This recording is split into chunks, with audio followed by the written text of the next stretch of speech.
So here we go. This will probably be part two now. We're on, I would have thought. So I don't know how you feel, but my overriding emotion is one of sadness when I see the abuse survivors are divided once more. It looks like people are still turning the survivors against each other rather than trying to unite them, where there'll be a strong force to be reckoned with. There are a number of survivors who do want the memorial, and a number who don't.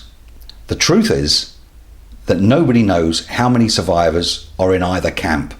But rather than keeping the survivors divided by taking a side, shouldn't some or all of these online commenters try looking for a solution that will please all? That's pretty much what you've been tasked with, isn't it? I mean, has any online commentator offered you a solution here?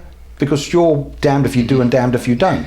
I mean, that's definitely the case. So I recognise that every single person who went through Jersey's care system will have had their own unique experience and will have come to conclusions in life that are theirs and theirs alone, that are completely legitimate, and it is not for me as a politician to tell anybody that they're wrong for feeling the way that they do.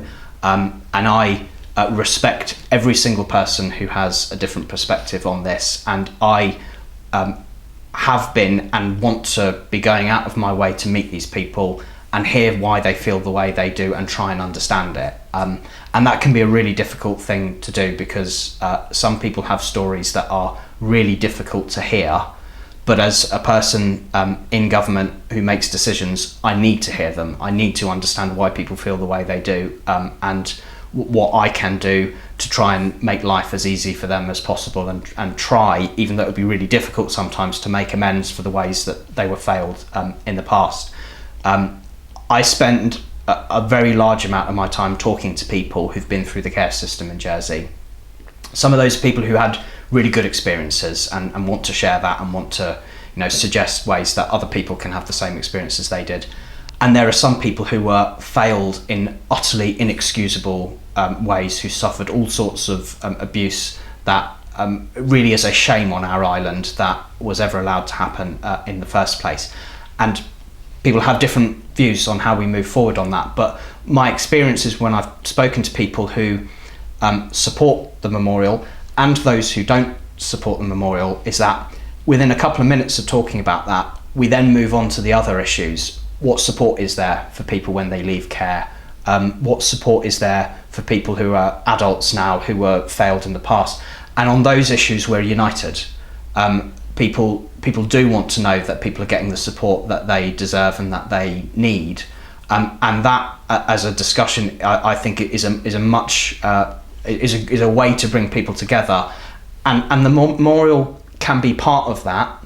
And I know that the people with care experience who have dedicated the best part of a year on this project, trying to bring people together and put forward a vision for what it ought to be, know those issues. And I urge everybody who has seen the petition or given this subject a little bit of thought, is to read their report, because it's not a government report. It wasn't written by politicians. It was by people who've been through the system, some of whom have had terrible experiences through it, who are trying to come together and play their part in making sure this can never happen again, and it is well worth reading it. Well, two things come from there. Is basically, I think you made a good point there, is you're saying, if you're saying it's right for one person, you're saying it's wrong for the other, and you can't tell, so those, for instance, who are supporting getting rid of the memorial, not having the memorial, they're basically saying to the survivors who do want the memorial, well, you're wrong. And you haven't got that choice option to do that. And the second one was, I've forgotten the second bit now, I do apologise. I'll go on to my next question here. I've seen, I just wanted to pull you up on, has anybody, the second part of my question was, has anybody online, or the online commentators, because everybody's got an opinion on this because it's money, have any of these online commentators offered you a solution here? Have they, they're saying, well, you're wasting your money, the money could be better spent elsewhere, and no, we shouldn't have a memorial, have any of them come up with an idea and said, "I'll tell you what, Senator, how about this"? Has anybody come up with that? I mean, some people have said some well-meaning things here. I know I've had people say to me, "Well, you don't spend the money on this. You can spend it on providing compensation to people who were abused in the system," which is a nice suggestion. But we're already doing it. It was one of the first things I did as minister was to set up a new redress scheme to address the failures of previous redress schemes, and there's a substantially greater amount of money going into that. There are people who've said, no, you should spend it on mental health support for these people. £200,000 will go nowhere towards that. We have to spend much more than that, and we are looking to spend much more than that as well. So a lot of people, perfectly well-meaning, suggest alternative things, but there are other ways of going about it, and it's not, we can cancel this project and that will cause a whole host of problems for people who do support it, whose views matter and are important, but it won't automatically help all the other stuff. Yeah. It's a separate discussion, and we can have that, and there are some good ideas out there, but there's also some good work that's being done that people aren't aware about, and it's really important that if we do want to achieve something positive, we've got to be as well informed as we can to know that we're suggesting the right things at the right time. So you and your office need to get the message out there and make sure people are aware. Sure. And that's difficult because I'm very proud of a lot of the work that we're doing, and I can brag about it as much as I like, and I'll come across as very arrogant and conceited probably if I do that, and I'll be subject to criticism for that. And it's not a good place for politicians to be singing their own praises about the work that they're leading. So it's difficult in Jersey to do that. But there is some really good work going on that I know some people have seen and been really pleased with. The extra support we're now giving to care leavers, which didn't exist before, and that we were criticised time and time again for the fact that there are people who, when they turned 18, were forgotten about by the government. No support, no help through education, no help for setting their adult lives up. That's changed now, and that's going to be such a positive thing for these people, and there is things like that are going on that we need to be talking about more, so more people know that help's available to them. But I've seen a lot of comments online that people aren't happy that you're caring for these people, but that's you wouldn't know that we've had such a scandal of this child abuse. Some of the stuff I read online. I've seen quite a lot of what I think are just sickening comments online attacking you. Not because you don't deserve to be challenged, because I think you do as a minister, but because people are using the subject of child abuse to attack you politically and personally. And this is what's basically brought my blog out of retirement, to be honest with you. I've seen comments referring to you as a socialist, a Corbyn fan. These are by people trying to win an argument about whether there should be a memorial for child abuse survivors or not. I mean, does it sadden you, as it does me, to see people hijack the subject of child abuse to score political points against you? I mean, this is child abuse. We're talking about decades of these people's lives destroyed and ruined now. And you've got commenters online saying, oh, well, Mezec's a bloody Corbyn fan, Mezec's a socialist. What the hell has that got to do with a memorial for child abuse? And worse has been said. People have made comments about my appearance. People have. One person accused me of being involved in paedophilia because of my position on this. Crazy and awful things are being said. I've got a thick skin. People want to insult me. Whatever. It's no trouble to me. I will ignore it and I will be okay. What worries me though is everyone else. One of the reasons we get bad governments in Jersey, and we have had some terrible governments on this island in the past, is because good people who are well motivated and want to do a good job are put off getting involved because of this sort of thing. There are people out there who have got so much talent and so much they can offer to the island, and whose hearts are in the right place, can look at that sort of thing and say, no way, not for me, I don't want to be involved in that. And if you squeeze out those who are trying to do their best, you leave in the people who are less competent, who are more egotistical, and who don't necessarily have the right ideas for Jersey.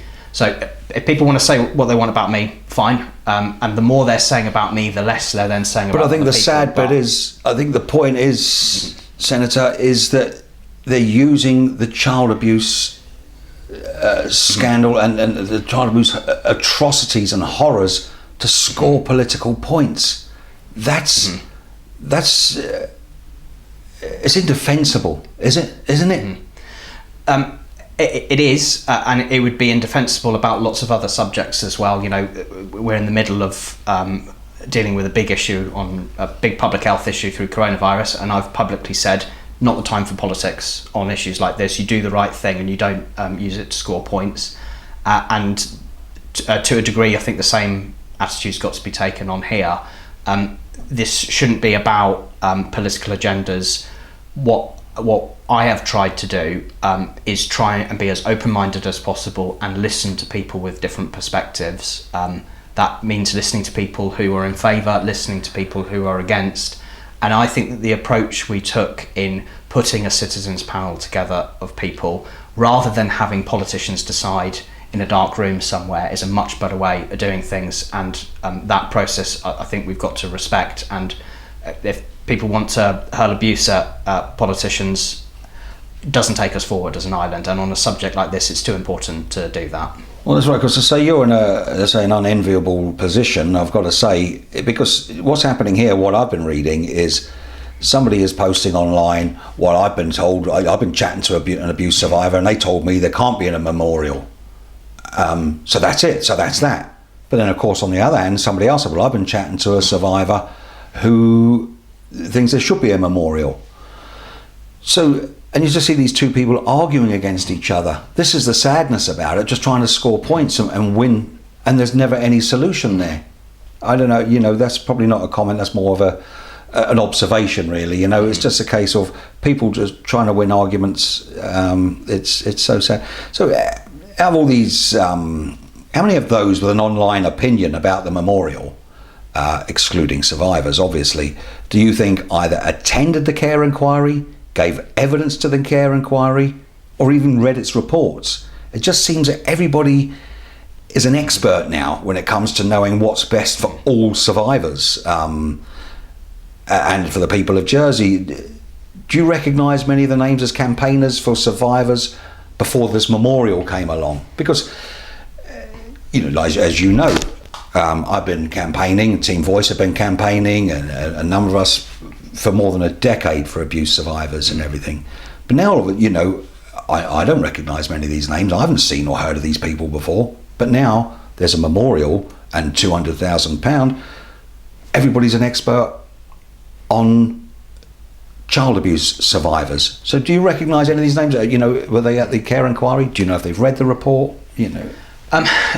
So I see some names and I look at them and I say, well, I know what your history is and I know what your game is. You'll recognise some of these names before. As somebody who's campaigned for over a decade on this, you've had to put up with things that you should never have had to put up with, and people who have been despicable, you'll know what their motivation is. I get it as well. I get abusive anonymous emails.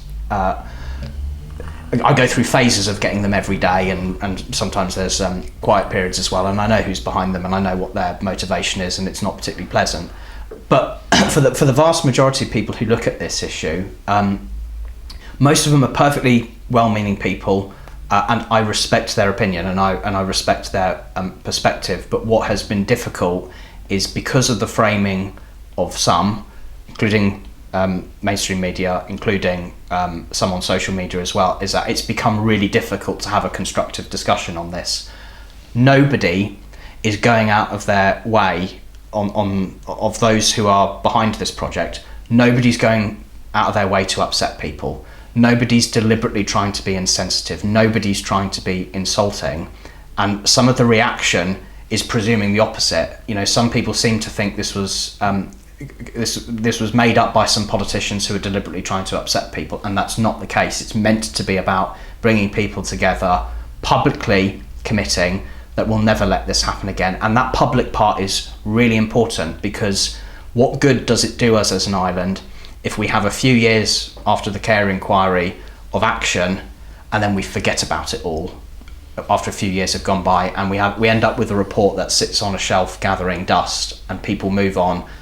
In 20 or 30 years time, we'll end up back where we started again, and we won't have learnt the lessons. You know, people who don't learn the lessons of history are doomed to repeat them, and that's where this has come from. It has come from a good place, and I urge people to, with cool minds, examine all sides of the argument, read the reports, look at what the care inquiry said, because you know there was some prescience in their recommendations that they'll never get credit for. They put some clever stuff in there to try and prevent things like this happening again in the future, beyond their, you know, here today, gone tomorrow things that we can get on with. So most people are perfectly well intentioned. I don't disparage people for feeling strongly about this, but what I say is that on a sensitive issue like this, come together, focus on the things that unite us, and we can have a constructive discussion about this that puts the interests of the vulnerable at the forefront of this, and not people, you know, some of whom you and I know, who are just not interested in doing any good.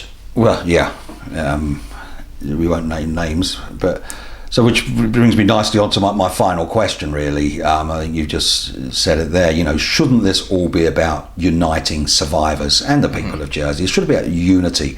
I work very closely with an anti-abuse campaigner who's on the opposite side of me when it comes to the memorial. We've both exchanged ideas or given our arguments for our respective sides, and agree that there is a strong, valid argument for both sides whether this memorial should be here or not. We certainly haven't fallen out with each other, and are working together to see if there isn't some kind of an understanding that both sides could live with, you know, those for the memorial and against the memorial. Is that something you would play a part in? Get some of those from both sides from both camps. Would you be interested in getting them around a table, see if some kind of understanding could be made? Absolutely.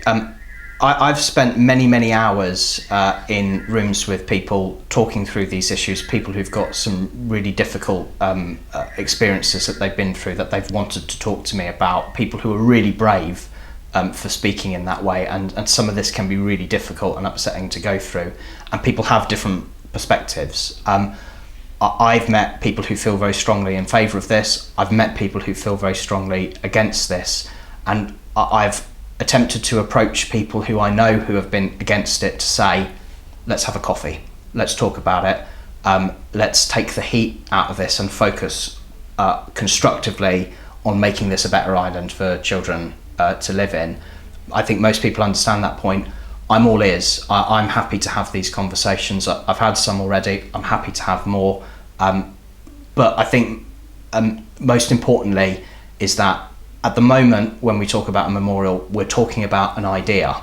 We're not talking about designs. We're not talking about the actual practical stuff of what will be included in it. And I'm saying that when we're at the next stage of this, when we've got some ideas about what it could look like, let's talk about it. Let's let the public in, come in and look at it. And if people are concerned that there are ways of doing this that might upset people, no way am I interested in doing that. I want it to be something positive, and I want to support people who want to do something positive for the island as well. And I'm all ears at that point. Let's come in, let's unite, let's talk about it, and let's settle on something that we can all buy into rather than divide ourselves. So that's a yes then, Senator. You will sit round a table with people from both camps. Absolutely. If they do it. Absolutely, yeah. Senator Mezec, thanks for your time today. It's a Sunday. I know you need the day off, but thanks. And let's hope some unity with survivors will come across this instead of the division. That's what I'm hoping for. Thank you.